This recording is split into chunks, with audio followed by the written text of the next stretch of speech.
minasyaitonir rajim. Bismillahirrahmanirrahim. Alhamdulillahirabbil alamin. Alladzi arsala Muhammadan bidinin qawim was-siratal mustaqim.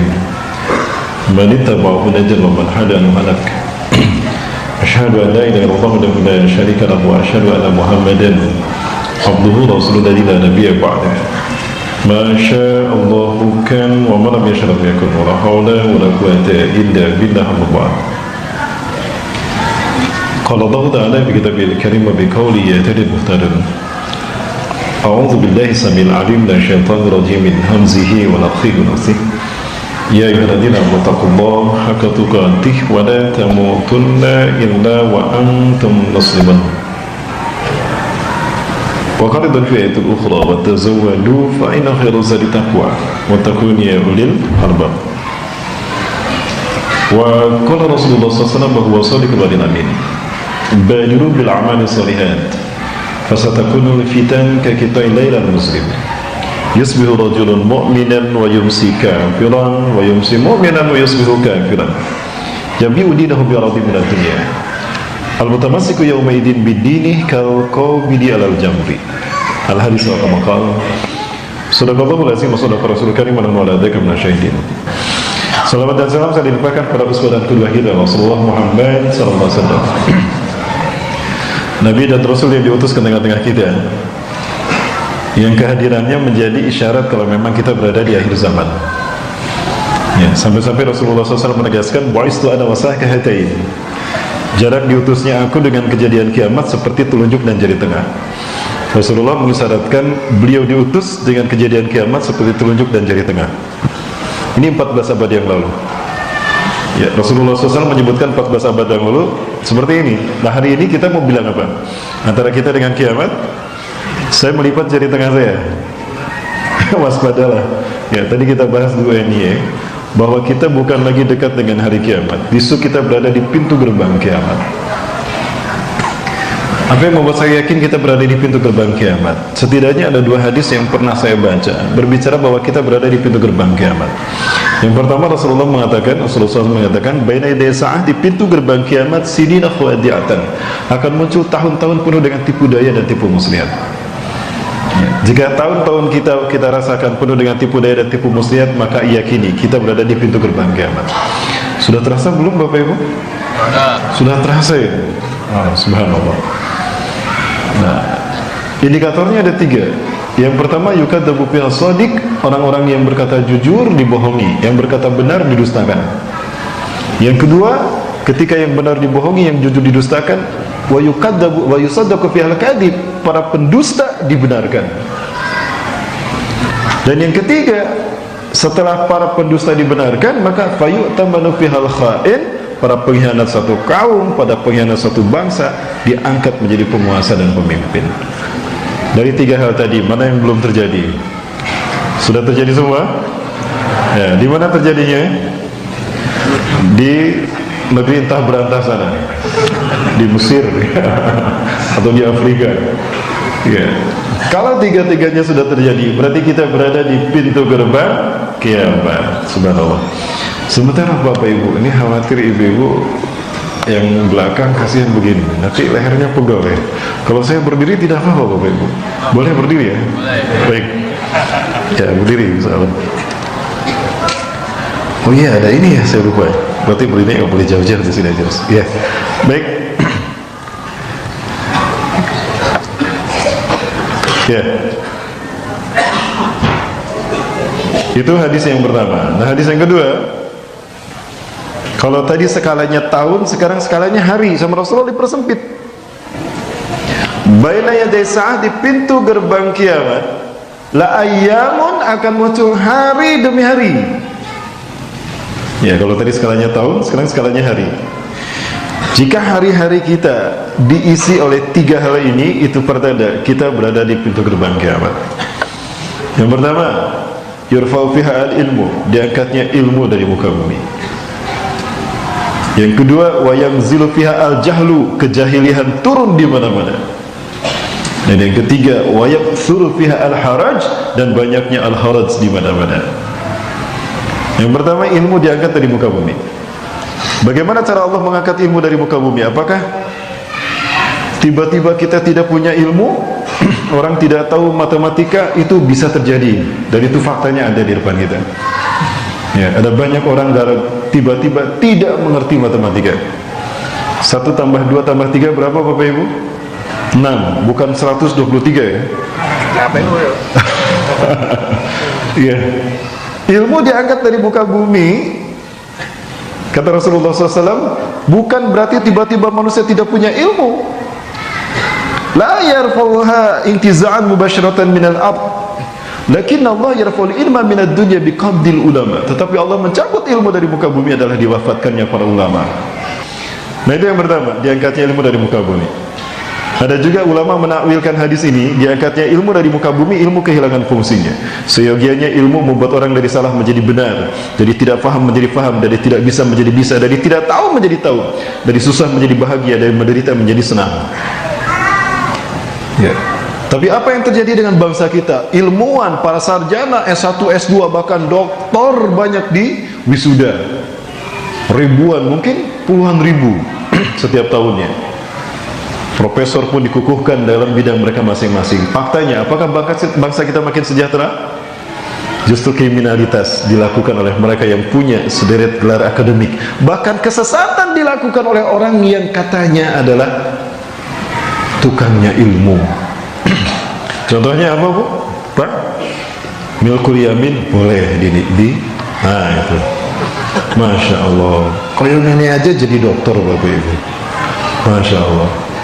Ya.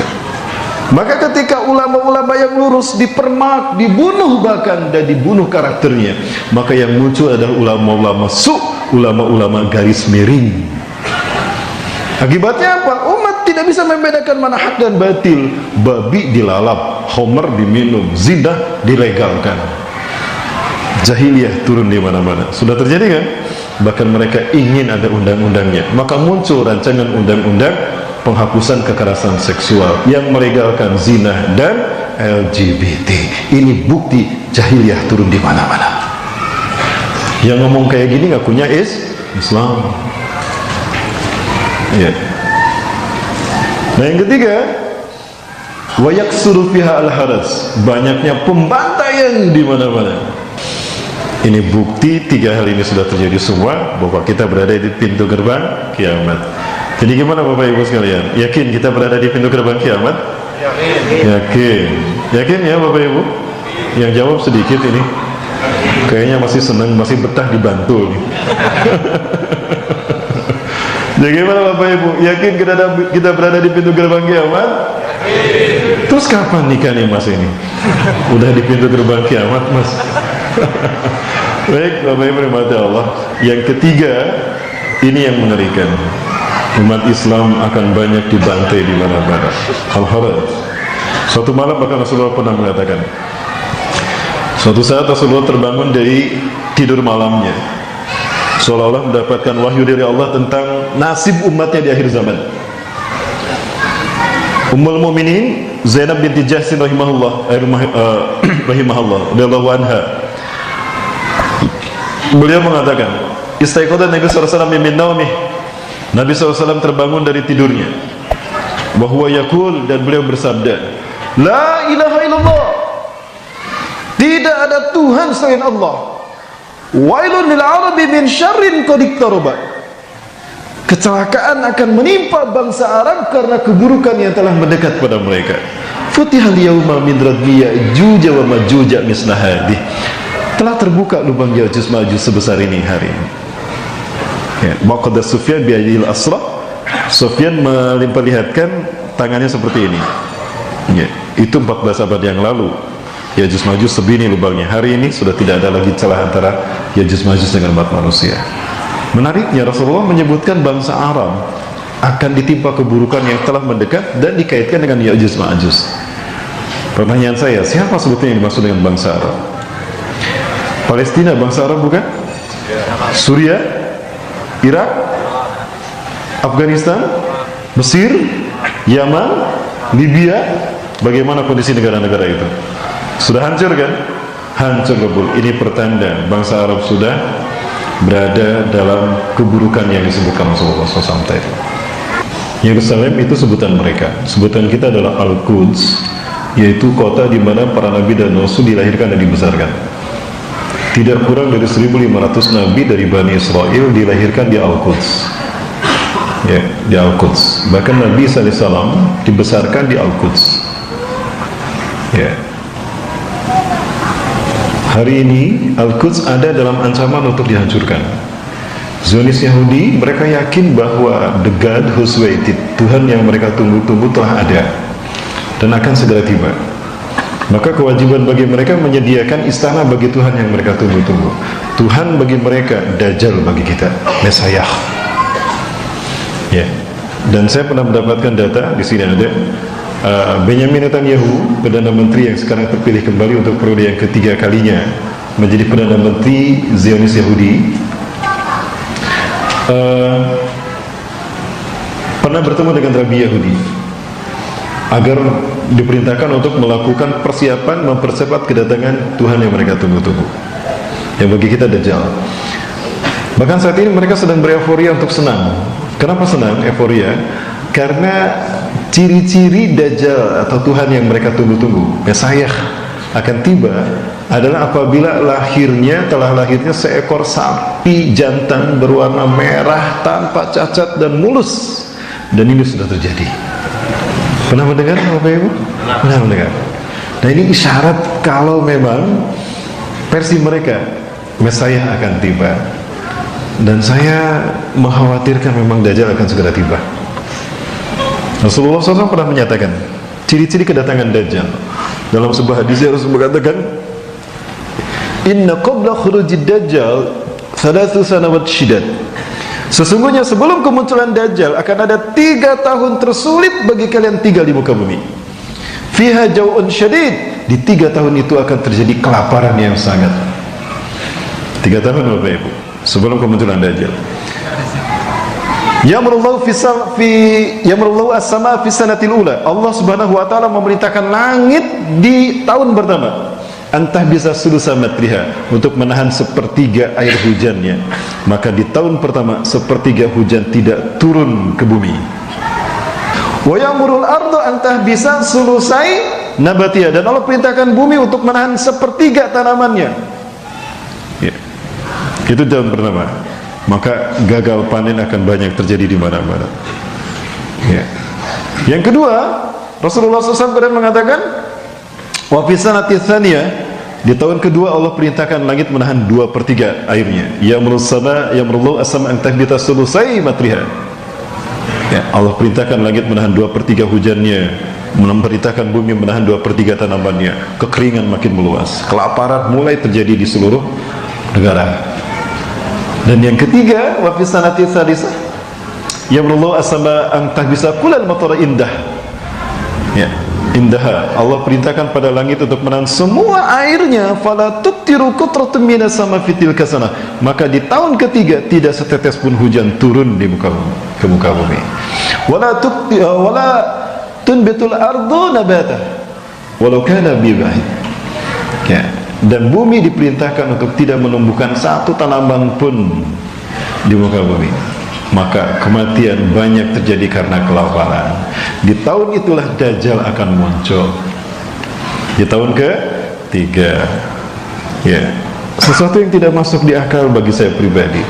Di Palestina itu ada 5 juta Yahudi. Hanya 5 juta Yahudi di Palestina. Dan di sekeliling Palestina ada 300 juta umat Islam. Pertanyaan saya, bagaimana bisa 300 juta umat Islam kalah sama yang 5 juta Yahudi? Asy-Syahid Imam Hasan Al-Banna rahimahullah mengatakan, jangankan dengan jihad fisabilillah, dengan perang melawan Yahudi, kencing barang-barang tenggelam tuh Yahudi. Untuk kencing barang-barang pun gak bisa tuh umat Islam. Yang ada adalah berhenti mobilnya ke pinggir jalan, lalu buka pintu mobilnya, kencing di pinggir jalan. Itu di jalan tol di Bandung, Bu, bukan di sini. Ya Allah, itu kencing di pinggir jalan tol. Yang ada umat Islam seperti itu. Nauzubillah. Itu bukan perbuatan yang baik. Tapi faktanya, bagaimana 5 juta Yahudi bisa mengalahkan 300 juta kaum muslimin? Strateginya, the fight dipecah belah et impera. Umat Islam yang umatan wahidah mayoritas seluruh dunia dipecah-pecah dalam frame nasionalisme. Sudah dipecah-pecah dalam frame nasionalisme, dipecah-pecah dalam multi ormas, orpol, sekte, madhab, makin susah umat Islam untuk bersatu berjamaah, maka makin mudah diperangi. Maka tidak salah kalau Rasulullah SAW mengatakan, yushiku an tada'alikumul umam kama tada'al akalati ila qas'atiha. Aku khawatirkan kalian akan dimangsa oleh bangsa-bangsa di dunia seperti hidangan yang siap disantap oleh para pemangsanya. Lihat Palestina, tadi negara-negara Arab. Para sahabat bertanya, amin kilatin nahnu yaumaidin ya Rasulullah, apakah jumlah kami sedikit pada saat itu? Bal antum yaumaidin katsir, bahkan jumlah kalian banyak saat itu. Walakinakum gutsa'un ka gutsa'i sayl, tapi kalian seperti buih di lautan. Jumlahnya besar banyak tapi tidak punya kekuatan. Hari ini saudara kita dibantai di Papua, Muslim. Kita mayoritas di negara kita, bisa kita menyelamatkan mereka? Karena kita terpecah belah. Musuh mereka kuat karena kita tercebak belah. Sudah demikian kemudian Allah membenamkan penyakit wahan ke dalam diri kita. Wala yaksifanna fi qulubihimul wahan, dan Allah membenamkan penyakit wahan ke dalam hati kalian. Wamal wahnu ya Rasulullah, apakah wahan itu ya Rasulullah? Hubbud dunya wa karahiyatul maut. Kalian cinta dunia dan takut untuk berjihad di jalan Allah. Takut dengan kematian. Baik Bapak Ibu, ini fakta umat Islam di Palestina. Sekeliling Palestina ada 300 juta orang, dan hanya sedikit kaum orang Yahudi, hanya 5 juta Yahudi di Palestina. Ya, kemudian mereka ingin menciptakan one political system, demokrasi. Demokrasi, maaf, keceretot ya, jangan viral ya. Ini streaming Mas? Oh enggak. Ya, demokrasi Bapak Ibu. Ya, dan saya tahun 98 terkena dampaknya juga, dampak aksi repot nasi, bukan reformasi ya, repot nasi, karena gara-gara itu jadi kita repot nasi tadi itu. Baik, kemudian Yahudi juga ingin menciptakan one economical system, maka mereka menciptakan kapitalisme yang penuh dengan sistem riba. Ini akhir zaman. Kemudian mereka menciptakan satu pemerintahan yang sistem militer barbar, main bantai. Masalah bukti belakangan, yang penting bantai dulu, bukti belakangan, sidang bisa mereka batalkan karena orang-orang mereka juga. Dan yang terakhir, one ideology, satu agama untuk seluruh dunia. Ini yang saya khawatirkan. Dan hari ini sinkretisme dan pluralisme sudah menambah bahasa kita. Ada satu perbuatan yang kita harus waspada, dan kita harus betul-betul jeli melindungi diri dan keluarga kita. Karena salah kita melangkah, kita kehilangan iman Islam kita. Ini bagaimana propaganda Yahudi, musuh-musuh Islam di akhir zaman. Bapak Ibu rahmati Allah, umat Islam ini ibarat pohon besar. Musuh-musuh Islam ingin mendumbangkannya. Begini strategi Barat menghancurkan Islam dulu dan sekarang pun sama digunakan. Nah, ini kita nih.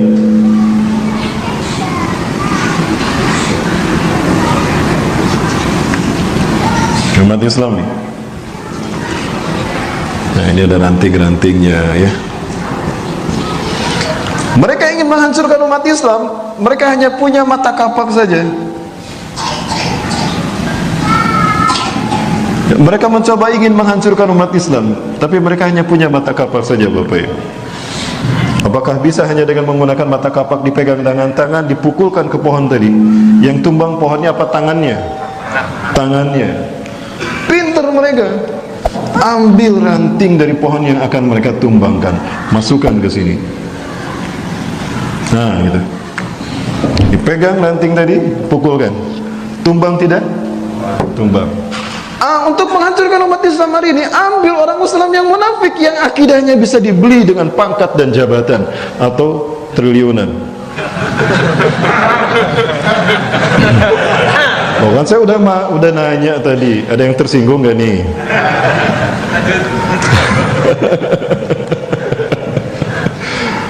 Dia ambil, dia cuci otaknya tuh, berhasil. Ulama mukajian dicegah, dibatalkan, paus disun tangannya. Ngawur kan orang kayak gini. Nih, kalau bukan karena orang munafik yang seperti ini, umat Islam tidak akan terhina seperti sekarang. Al-Hafiz Abdullah Azam, Syekhul Mujahizin, benar-benar mengatakan, rahimahullah, andaikan kalian punya 10 peluru, cukup 1 peluru saja yang kalian tembakkan pada musuh-musuh kalian, 9 peluru lagi tembakkan pada orang-orang munafik yang ada di tengah-tengah kalian. Demi Allah, kalau bukan karena orang munafik, kita tidak akan pernah kalah dalam membela Islam. Betul? Orang-orang munafik yang kayak gini nih, alhamdulillah mereka muncul, sehingga kita tahu kalau nanti jihad terjadi, siapa yang harus kita habisin duluan. Bapak Ibu, ini cara kita mempertahankan izzah dan kehormatan kita. Kalau kita diam saja, habis kita dihina dan injak-injak terus syariat Islam dipermalukan sekarang. Di negara kita, Islam diinjak-injak, kita tidak bisa melakukan apa-apa. Hati-hati, ada kemaksiatan di depan kita, kita diam saja, hancur kita. Inna Allah Azza wa Jalla la yu'adzabul 'ammah bi'amalil khassah. Sesungguhnya Allah yang Maha Perkasa dan Maha Tinggi tidak akan pernah menyiksa satu bangsa hanya karena kezaliman segelintir orang. Lah kalau yang maksiat sedikit orang, segelintir orang, yang mereka yang diazab. Gak mungkin satu kampung, satu bangsa habis diazab Allah. Tidak, Allah tidak zalim. Hatta yarawul munkara baina zuhranaihim, sampai mereka menyaksikan ada mungkar di depan mereka. Sebut saja LGBT. Mungkar kan? Jauh lebih keji daripada zina. Zina masih dibedakan, ada muhsan dan ghair muhsan. LGBT tidak dibedakan oleh Allah. Habis mereka diazab. Dan tidak ada azab yang lebih dahsyat ketimbang azab yang Allah berikan pada kaum homoseksual, kaum Nabi Lut alaihissalam. Ada kemaksiatan di depan kita, kita mampu mencegahnya, tapi kita diam saja. Wis biarin tetangga kita, wis menang baik, rame nanti. Wis ayo nang melebu nang. Gitu ya, Pak. Ada maksiat dibiarkan padahal kita mampu mencegah kemaksiatan tadi. Apa kata Rasulullah? Fa idza fa'alu dalika, jika mereka diam saja maksiat ada di depan mereka, adzabahullahu khassah wal amah, maka Allah hancurkan mereka yang maksiat dan hancurkan kaum yang membiarkan maksiat itu terjadi. Apa mau dibiarkan RUU PKS PS ini disahkan? Tolak, betul? Tolak semua undang-undang tadi. Kalau istri aja nggak boleh dianuin, ya ngapain ditikah? Aneh nih. Selamat datang Bapak Ibu di Indonesia akhir zaman. Allahu Akbar. Baik, kita lanjut ya Bapak Ibu. Kasihkan saya. Nggak apa-apa selama saya kayak gini, Bu, Pak. Nggak ada yang kebakaran jenggot. Ya, Bapak Ibu rahmati Allah, jangan mau dibodoh-bodohi oleh orang munafik seperti ini. Dia, begini cara berpikir kaum liberal. Dia memelintirkan kaidah-kaidah Islam dengan nafsu dan syahwat mereka, hanya demi dunia. Bukan muslim kalau zalim, betul? Apa arti muslim? Al-muslimu man salimal muslimuna min lisanihi wa yadihi. Seseorang dikatakan muslim kalau muslim yang lain ataupun manusia yang lain selamat dari bahaya lisan dan tangannya. Nah, kalau zalim bukan muslim namanya. Ini dia memelintirkan arti kata-kata, enaknya aja. Mereka yang membantai, kita yang disalahkan, betul? Nah, itulah mereka. Karena mata mereka sudah tidak bisa membedakan hak dan batil. Telinga mereka sudah tersimbat dengan dunia. Hati mereka penuh dengan syahwat dunia. Maka bagaimana mungkin mereka bisa mengenal agama yang sesungguhnya? Bapak Ibu, gembirakan orang-orang seperti ini dengan api neraka dan siksaan yang pedih. Allah yang perintahkan begitu. Surat An-Nisa ayat 138 139. A'udzubillahi minasyaitonir rajim. Basyiril munafiqina bi anna lahum adzaban alima. Berikan kabar gembira pada orang-orang munafik bahwasanya bagi mereka siksaan yang pedih. Wahai orang-orang munafik, bergembiralah kalian, Allah menyediakan azab yang pedih bagi kalian. Siapa orang munafik yang harus kita gembirakan dengan siksaan yang pedih? Alladzina yattakhidunal kafirin awliya'a min dunil mu'minin, yaitu orang-orang yang menjadikan orang kafir sebagai pemimpin selain para orang beriman, penolong, teman setia, teman kepercayaannya. Sudah jelaskan dalam Al-Quran Bapak Ibu. Dia memutarbalikan hukum dalam Islam. Hati-hati, umat Islam yang mengikutinya celaka. Betul demikian? Nanti kita bahas ayatnya. Suatu hari Huzaifah bin Yaman bersama Rasulullah SAW, kunna nahnu fi majlisin ma'a Nabi sallallahu alaihi wasallam. Wa kana an-nasu yas'aluna Rasulullah sallallahu alaihi wasallam 'anil khair. Adalah para sahabat bertanya kepada Rasul tentang kebaikan. Ya Rasulullah, amal apa yang paling Allah cintai? As-salatu fi awali waktiha, salat di awal waktu. Ya Rasulullah, man ahaqqu bi husni sahabah? Siapa yang paling pertama yang harus kami dulukan? Ibuku atau ayahku? Ibumu, ibu ayahmu. Terus para sahabat bertanya tentang kebaikan. Wa kuntu as'aluhu anisyarr makhafatan ayyudrikani. Aku bertanya tentang keburukan pada Rasulullah, khawatir keburukan itu menimpa aku dan aku tidak menyadarinya. Orang cenderung menampakkan kebaikan, tapi keburukan cenderung disembunyikannya karena menjaga gengsi. Huzaifah sebaliknya, keburukan yang beliau tanyakan. Ya Rasulullah, kunna nahnu fil jahiliyah. Wahai Rasulullah, dahulu kami jahiliyah ya Rasulullah. Kami mabuk, kami berzina, kami mengundi nasib, kami berjudi, bahkan kami mengubur bayi kami hidup-hidup, bahkan kami menyembah berhala. Faja'alallahu bihadzal khair, lalu Allah mendatangkan Islam ini kepada kami. Maka kami kembali pada fitrah kami, mulia kami sebagai manusia hamba Allah dengan mengabdi hanya kepada Allah. Ahal bada hadal khair min syarrin. Apakah setelah zaman kebaikan kita sekarang ini akan ada zaman keburukan? Ada, kata Rasulullah. Bala, ada. Naam. Wahal ba'da dzalika syarrin min khair? Apakah setelah keburukan pertama tadi akan ada kebaikan yang kedua? Ada. Lakinna fihi dakhanun, tapi di dalamnya ada dakhan. Di dalam masa kebaikan yang kedua setelah keburukan masa pertama. Bapak Ibu, dakhan ya, tahu dakhan Bapak Ibu ya? Asap, kabut yang membuat kita samar membedakan mana laki-laki mana perempuan. Wa ma dakhanahu ya Rasulullah. Ini cerdasnya Huzaifah. Sebelum faham dia terus bertanya, apa dakhannya Rasulullah? Qaumun yahduna bi ghairi hadi wa yastanuna bi ghairi sunnati. Satu kaum yang memberikan petunjuk bukan dengan Quran dan memberikan sunnah bukan dengan sunnahku. Tuh lihat, Gus Dur tidak berjenggot, Nurholis Majid tidak berjenggot. Siapa lagi? Ya, itu pun tidak berjenggot. Lah makin panjang jenggotnya makin punten ya para bawah punten. Aduh, nggak mungkin saya bilang begitu. Allahu Akbar. Nah, ini orang yang kayak gini Bapak Ibu. Kaum yang menjadi dakhan, yang membuat umat Islam jadi samar melihat agamanya. Jahiliyah jadinya kan umat.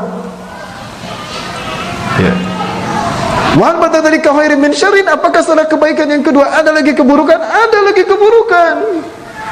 Dan di dalamnya du'atun ala abwabi jahannam, para penyeru-penyeru yang berdiri bukan di pintu surga tapi berdiri di pintu neraka jahannam. Man adzabahum qadzafuhum fiha. Barang siapa yang memenuhi propagandanya, maka dia terjerumus ke dalam neraka bersamanya. Baik Bapak Ibu yang dirahmati Allah.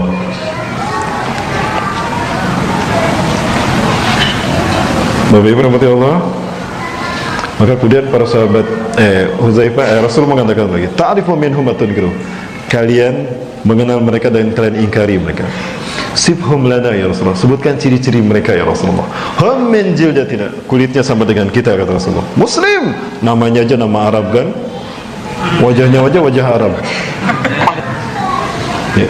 Wa yatakallamuna bi alsinatina wa yatakallamuna bi alsinatina, berkata-kata dengan lisan-lisan kita, bicara agama, bicara fatwa, bicara kepemimpinan. Allahu Akbar. Bapak Ibu, kita buka Quran surat At-Taubah ayat 31. Di dalam Quran surat At-Taubah ayat 31, a'udzubillahi minasyaitonir rajim. Ittakhadhu ahbarahum wa ruhbanahum arbaban min dunillah wal masih Isa ibn Maryam rasulullah. Maaf. Baban min dunillah wal masih ibn Maryam wa ma umiru illa liyabudu ilahan wahida la ilaha illahu subhanallahi amma yusyrikun.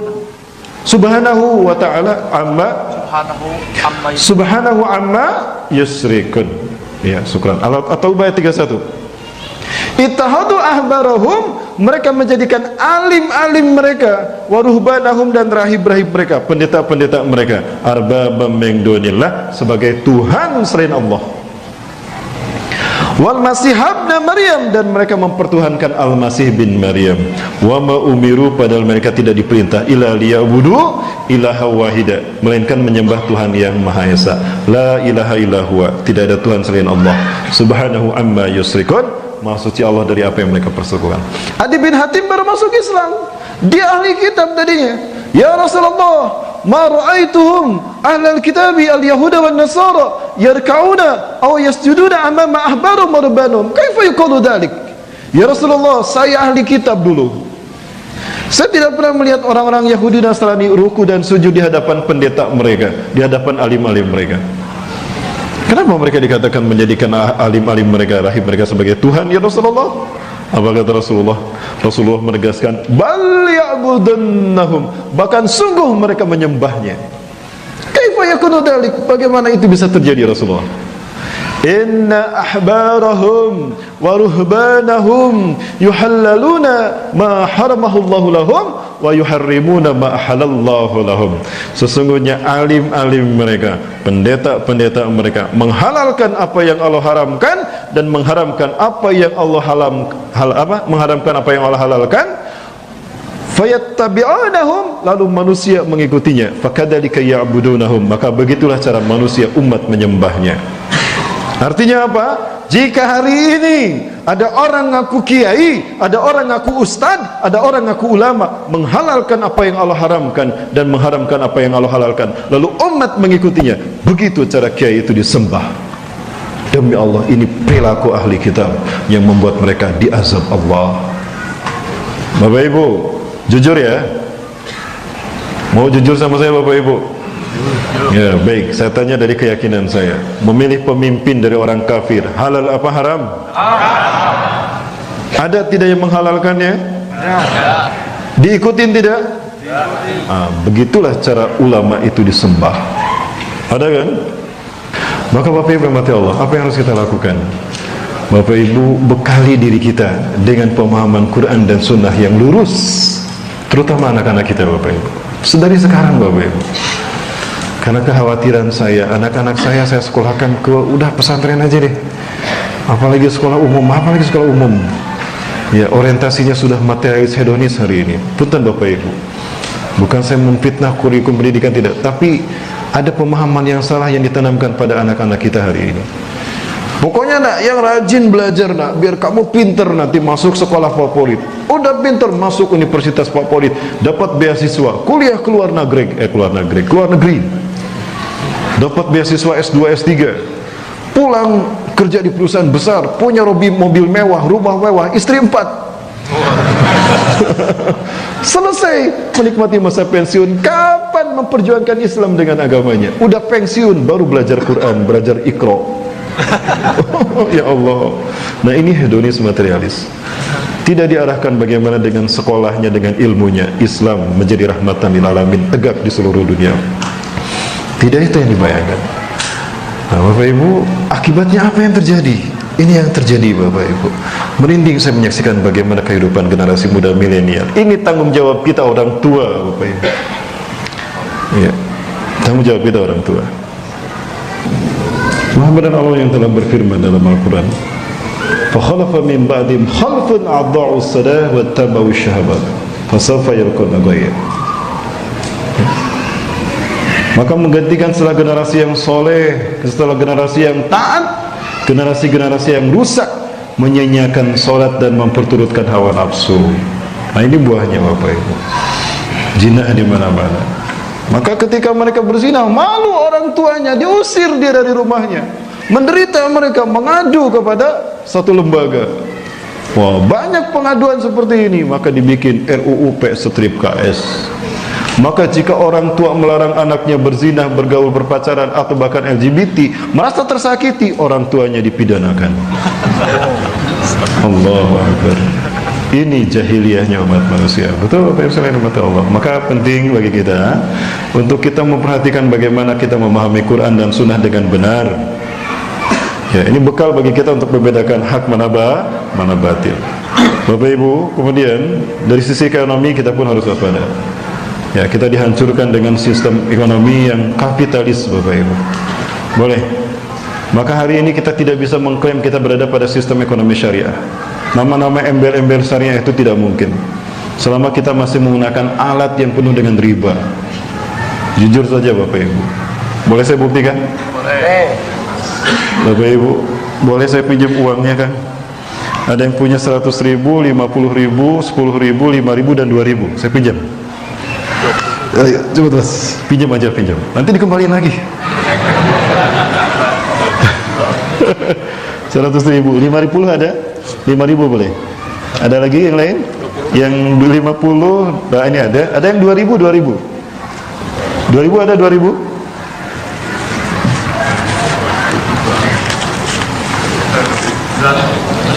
Pinjam yang 2.000.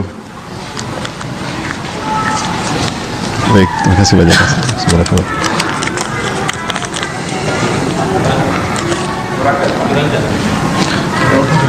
Udah, Pak. Mau ngasih yang merahnya kurang. Bapak Ibu rahmati Allah, dari uang-uang ini yang nilainya paling tinggi yang mana Bapak Ibu? Apal yang merah. Yang merah ya. Yang paling rendah yang mana? Yang abu-abu, yang 2.000. Kok bisa yang merah lebih mahal dari yang abu-abu? Padahal ongkos bikinnya sama kan? Sama nggak ongkos bikin uang 100.000 dengan 2.000? Itu riba itu. Bahannya sama, ongkosnya sama, nilainya beda. Apa yang membedakan bedanya? Angkanya doang kan? Nah ini mata uang kapitalis ini. Betul tidak? Maha benar Allah yang telah mengutus Rasulullah SAW yang telah mengatakan, sayati fi akhir zaman yakuluna nasar riba. Akan datang satu masa di akhir zaman manusia akan memakan harta riba.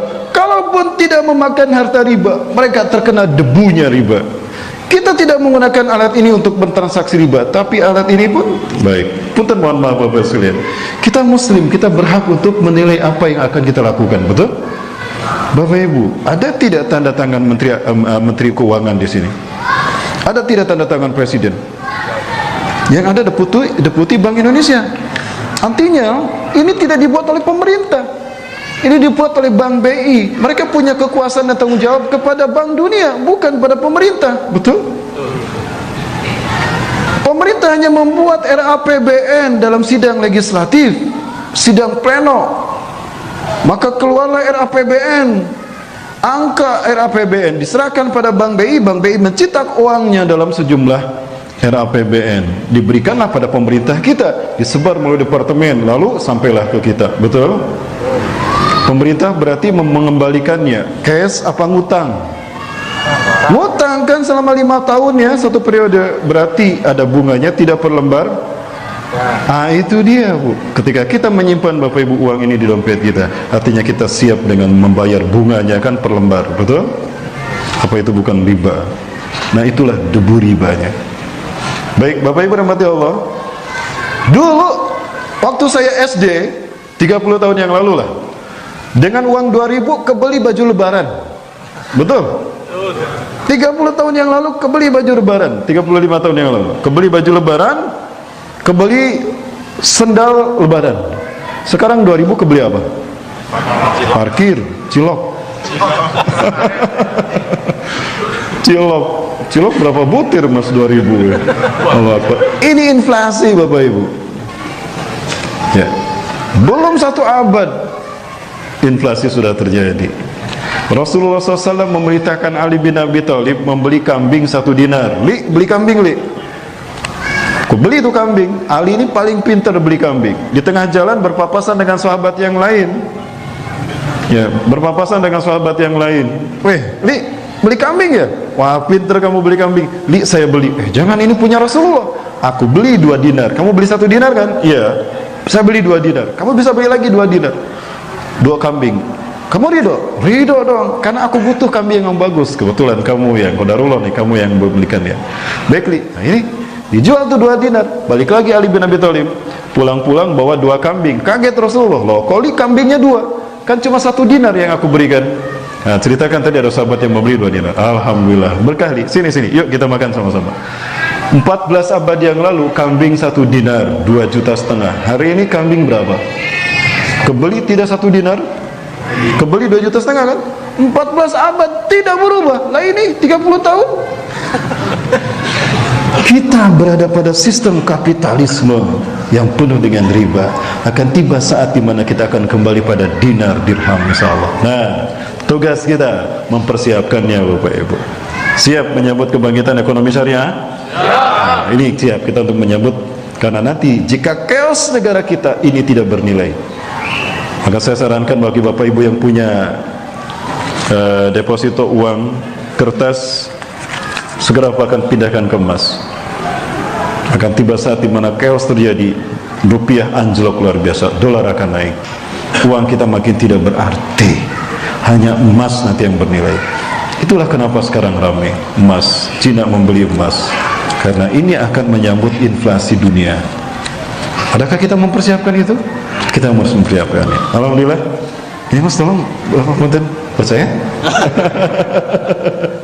Itu mohon maaf, bisa dibagi-bagikan yang punyanya. Saya kembalikan pada yang punyanya. Bapak Ibu rahmati Allah, maka yang harus kita persiapkan adalah kita mempersiapkan alat tukar untuk kita sendiri, bukan untuk di Indonesia, tidak. Hanya untuk kita ekonomi Islam. Kita ingin belajar mempersiapkan diri menyambut kebangkitan Islam. Ya, alhamdulillah. Saya berharap kita bisa menggunakan transaksi atau menciptakan sebuah transaksi muamalah yang menggunakan dinar dirham, tidak menggunakan uang kertas. Kami sedang mengolah sebuah konsep untuk bisa membuat kampung kurma akhir zaman, tempat kita hijrah. Apabila tempat kita, rumah kita ini, kota kita chaos, nah kita bisa hijrah ke sana dulu untuk menyelamatkan diri. Sebagaimana para sahabat hijrah ke Madinah untuk kemudian kembali ke Mekah lewat Fathul Makkah, betul? Iya. Teman saya saat ini sudah alhamdulillah memberikan bantuan pada kita untuk kita bisa memiliki emas dalam satuan yang kecil. Dulu saya berpikir, aduh kalau 1 dinar kemahalan ya, 2,5 juta orang akan berat. Yang di desa tidak akan mungkin mendapatkan memiliki dinar ini. Maka alhamdulillah saat ini ada pecahan kecil 0,1. Memang emas makin kecil makin mahal. Alhamdulillah saat ini ada seorang agnia, orang yang dulu pernah bela-belaan untuk membantu memperjuangkan hak aspirasi demokrasinya umat Islam. Sekarang beliau membuat satu pecahan-pecahan dinar dalam bentuk yang kecil, bukan dinar tapi emas. Dan ini kita bikin seperti ini untuk bisa seolah-olah uang. Nanti di kampung kurma akhir zaman tempat kita hijrah, kita gunakan untuk transaksi. Tidak boleh ada uang kertas. Ya. Besar ini, ada 0,1, ada 0,25, ada 0,5. Dalam rangka kita kembali kepada sistem ekonomi syariah. Kita berharap dengan begini kita bisa menghancurkan kapitalisme yang penuh dengan riba. Betul? Nah, belanja kepada orang Islam, jangan kepada orang non-Muslim. Ya. Ini disebut dengan mini gold. Sebetulnya saya bawa ini, tapi ada di istri saya. Ya, yang pecahan 0,1 gram, 0,25 gram saya tidak bawa, hanya 0,1 gram saja. Insyaallah Bapak Ibu, kita akan coba kembangkan ini di kampung kurma akhir zaman tempat kita hijrah nanti. Ya.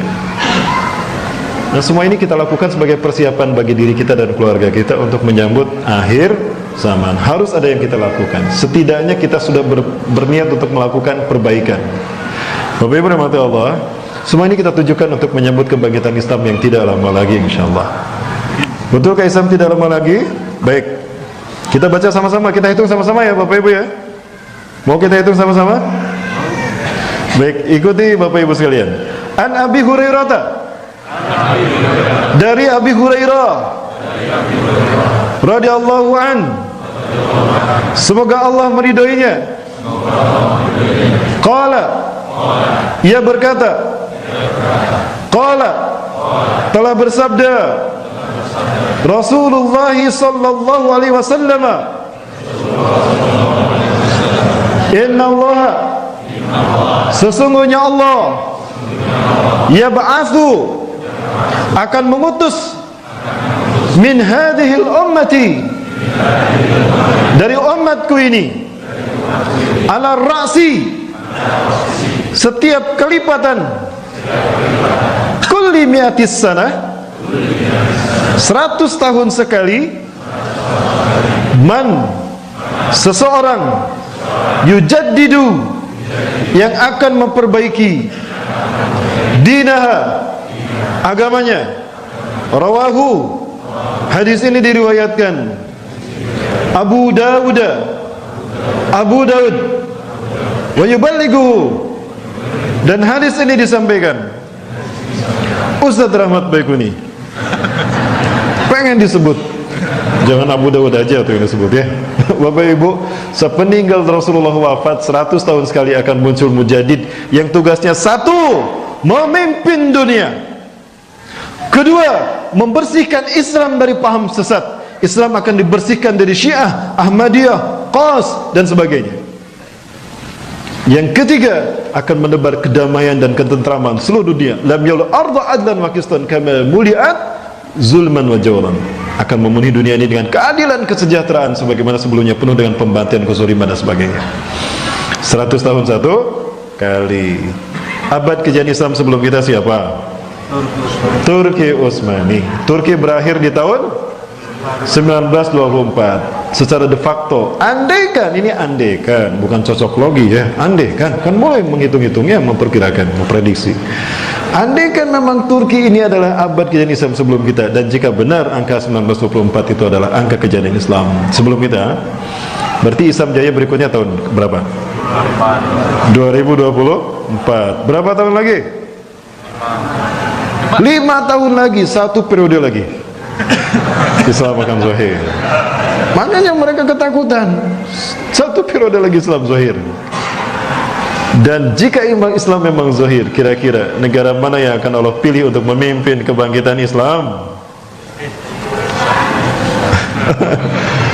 Yang mana? Singapura? Enggak. Cina Cina.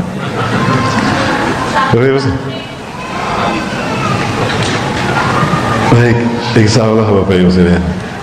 Ini dia. Ini Sahih Muslim Syarah Syekh An-Nawawi.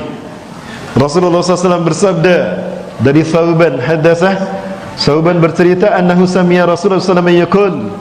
Thauban mendengar Rasulullah SAW bersabda, "Inna Rabbi zawaliyal arda." Sesungguhnya Tuhanku melipatkan bumi ini untukku. Bumi yang bulat dibikin datar. Hatta ra'aitu masyariqaha wa maghriba, sehingga aku menyaksikan, melihat timur hingga ke baratnya dunia. Wa atani al-kanzaini, dan Allah memberikan padaku 2 pusaka, al-ahmar wal abyad, pusaka merah dan pusaka putih. Wa anna ummati, dan sungguh umatku, saya belum mulkuha ma zawaliya minha, akan sampai kekayaannya dari timur hingga ke barat dunia. Rasulullah SAW menyebutkan di akhir ke barat dunia setelah menyebutkan merah dan putih.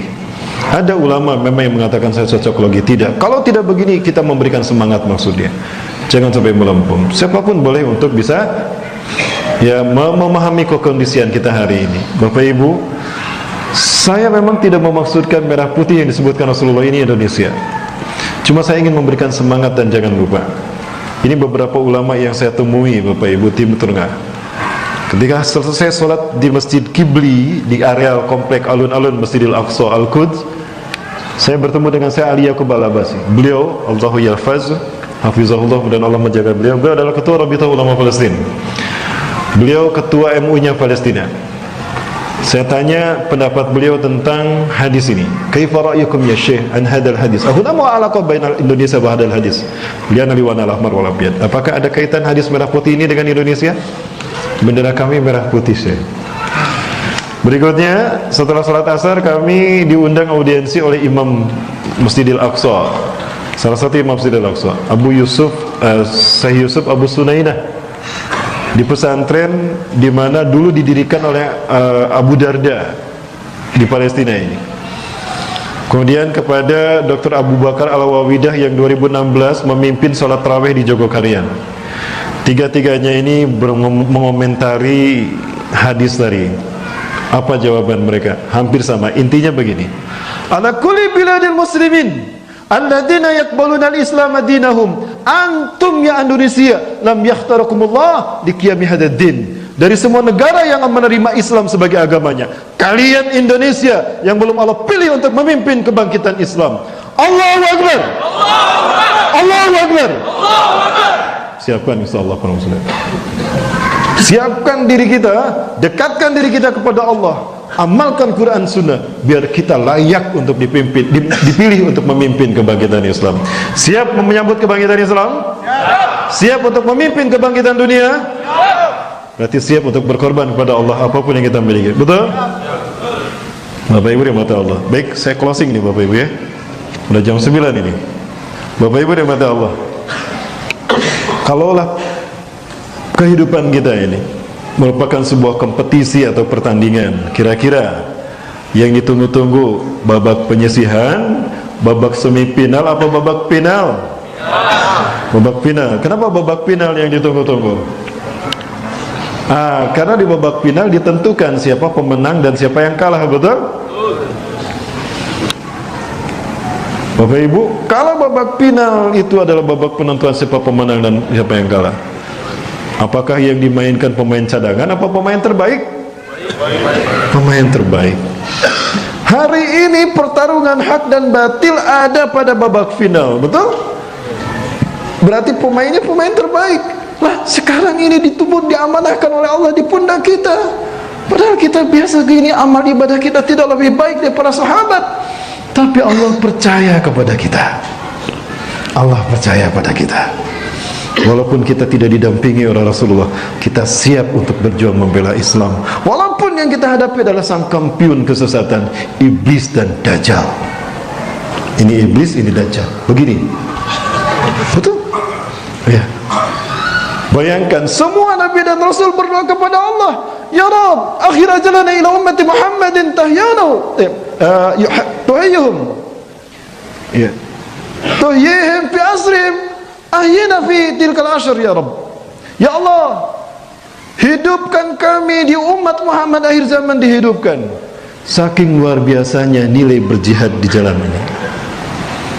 Bapak Ibu rahmati Allah, jangankan berjihad, berperang dengan nyawa, mengorbankan nyawa, faqad ihya'us sunnah, menghidupkan sunnah saja pahalanya 100 kali pahala mati syahid dan syahidnya syahid sahabat. Man ahya sunnati inda fasadi ummati falahu ajru mi'ata syahidin. Siapa yang menghidupkan sunnahku di hari di mana manusia mematikannya, dia akan mendapatkan 100 kali pahala mati syahid. 100 kali pahala mati syahid. Asyhadu minna wa minhum ya Rasulullah. Syuhada kami atau syuhada mereka? Bal syuhada minkum, bahkan syahidnya kalian. Allahu Akbar. Hari ini menghidupkan sunnah 100 kali syahidnya para sahabat. Itu pahala yang kita dapatkan. Apalagi berjihad membela agama Islam. Insyaallah kebangkitan Islam tidak lama lagi, pastikan Indonesia layak memimpin kebangkitan dunia. Betul? Baik, insyaallah ada 3 pasukan yang akan Allah pilih untuk memimpin kebangkitan Islam. Siapakah mereka? Nantikan pembahasannya di episode yang akan datang. Di jam tayang yang sama bersama saya Bapak Ibu ya. Bapak Ibu, barangkali itu yang dapat saya sampaikan. Lebih dan kurangnya mohon maaf. Mohon doanya, mudah-mudahan Allah melindungi kita semua termasuk saya pribadi. Ya, mungkin saya ada pada posisi yang panas. Wallahualam, saya sudah wakafkan jiwa raga saya untuk Islam demi membela agama Allah. Siap Bapak Ibu ya? Allah, terima kasih Bapak Ibu sudah mengundang saya. Selamat berjuang. Pastikan ketika perjuangan terjadi, kita berada di garda terdepan, terutama para pemuda. Ingat ya wafilah rahmakumullah. Bapak Ibu sekalian, setiap kali Allah menzahirkan Islam, para pemuda selalu ada di garda terdepan. Ashabul Kahfi, pemuda kan? Ashabul Ukhdud Waddah, dia pemuda. Yang membukakan Rasulullah hijrah ke Madinah, Mus'ab bin Umair, pemuda 22 tahun. Para nabi diutus, pemuda. Abdullah bin Abbas, pemuda, dia kiainya para sahabat. Ahli tafsirnya di zaman Rasulullah SAW. Ya, dibina langsung oleh Rasulullah. Kemudian ketika Rasulullah menjelang wafat, Rasulullah ingin Palestina kembali pada pangkuan kaum muslimin, para sahabat. Maka Rasul kirimkan pasukan terbaik. Ada Khalid bin Walid, ada Sa'ad bin Mu'az, ada Sa'ad bin Abi Waqqas. Tapi yang menjadi pemimpin remaja usia 17 tahun, Usamah bin Zaid. Itu isyarat kebangkitan Islam nanti.